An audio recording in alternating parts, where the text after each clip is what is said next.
ಯತ್ನಾಳರ ಜೊತೆಗೆ ನಿಮ್ಮ ಕ್ಲೋಸ್ನೆಸ್ ನೋಡಿ ಯಡಿಯೂರಪ್ಪನವರಾಗಲಿ ವಿಜಯೇಂದ್ರ ಅವರಾಗಲಿ ಏನಾರು ಹೇಳಿದ್ರ? ಏನು ಅದ್ರ ಬಗ್ಗೆ ಏನು ಹೇಳಿಲ್ಲ. ನಿಮ್ಮದು ಯಡಿಯೂರಪ್ಪನವ್ರದ್ದು ನಿಮ್ಮದು ವಿಜಯೇಂದ್ರ ಅವ್ರದ್ದು ಹೆಂಗೆ ಸಂಬಂಧ? ಭಾಳ ಚೆನ್ನಾಗಿದೆ. ಭಾಳ ಚೆನ್ನಾಗಿದೆ. ಹಂಗಿದ್ದಾಗ ನೀವು ಯತ್ನಾಳರ ಜೊತೆ ಅಷ್ಟು ಆತ್ಮೀಯತೆ ಇದ್ದಿದ್ದು ಅವ್ರಿಗೊಂದು ಸ್ವಲ್ಪ ಬೇಜಾರು ಆಗಿರ್ಬೋದಲ್ಲ? ಅಲ್ಲಲ್ಲ, ಈ ನೋಡ್ರಿ, ನಮ್ಮದೇನು ಹೊಲಾಮಣಿ ಬರ್ಕೊಳ್ಳೋದು ಕೊಡೋದು ತೊಗೊಳೋದು ಏನೂ ಇಲ್ಲ.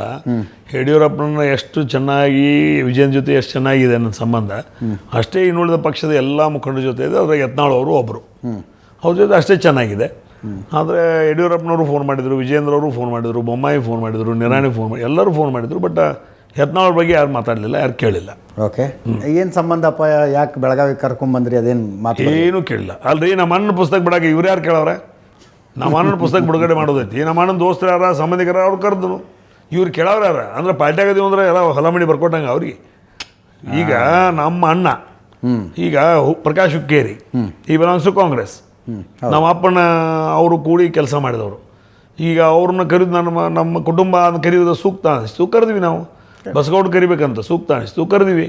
ಅದೇ ರೀತಿ ಅಲ್ಲಿ ವೇದಿಕೆ ಮೇಲೆ ಯಾರನ್ನು ಕರಿಬೇಕು ಮಾಡೋದನ್ನು ನಾವು ಕರೆದಿದ್ದೀವಿ. ಮತ್ತು ಅದನ್ನು ಇವರೆಲ್ಲ ಕೇಳ್ಕೊತ ಹೋದರೆ ಮುಂದೆ ಮುಂಜಾನೆ ಅಡಿಗೆ ಏನು ಮಾಡೋದು, ಅಡಿಗೆ ಬ್ಯಾಳಿ ಸಾರು ಮಾಡಲು, ಇದನ್ನು ಮಾಡಲು, ಇವ್ರು ಕೇಳೇ ಮಾಡ್ಬೇಕಾಕತ್ತಿ ಮುಂದೆ ಆ ರಾಜಕಾರಣ ಮುಂದೆ.